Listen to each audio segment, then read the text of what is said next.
William Shepard or Paul McCartney?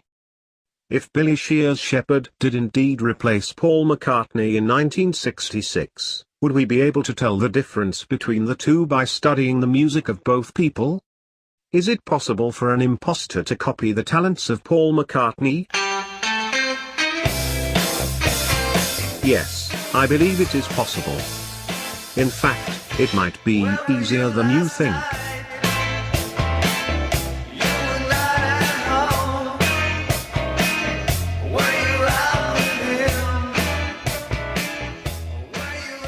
There are many bands who can write and sound like the Beatles. The Beatles are arguably the most influential band of all time.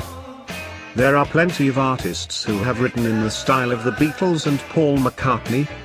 Oasis, Squeeze, The Monkees, The Knack, Cheap Trick, The Byrds, and Badfinger are just a few examples. And then there are the sound-alikes. Those really good artists that might even fool you on first listen. Like the song playing now. This song is called Where Were You Last Night, and it was written and performed by the Sponge Tones. Quite convincing, aren't they? They sound a great deal like the Beatles. The song itself could have been written by the Beatles for all you knew. Wait, it gets better. Here is the instrumental version of McCartney's song, Junk. As I mentioned in my previous video, doesn't this song sound familiar? It sounds like a song that could have been written by the same composer, be that Faul or a ghostwriter or even Paul himself. I'll play that song in a moment.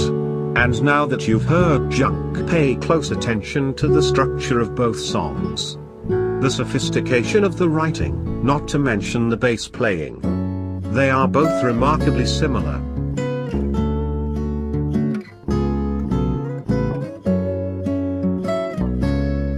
Do you hear the resemblances?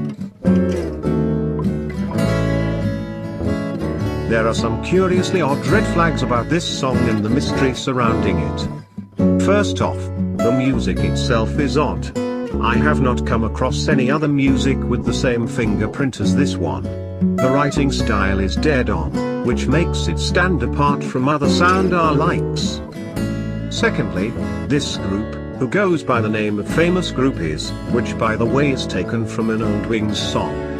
They have stated on their website that they are time travelers from the 70s, who may or may not have access to the lost or missing songs of Paul McCartney.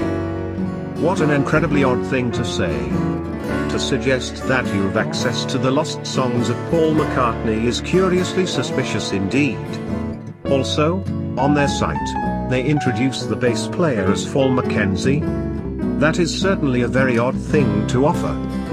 Needless to say, this has piqued my interest. I encourage others to investigate this with me. Visit their site and please do comment here if you have any insights. And, if anyone knows this band based out of Scotland, please do fill us in on the story here.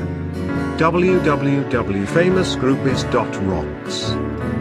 This was the only song I could find, as they apparently have not released any other material as of yet. I will dig deeper and see what I can come up with. Should I get access to more of their music, and if it's as similar as this song, then I will report back with a follow-up video. Meanwhile, here are a few other artists with that Paul sound. You may wish to explore their works.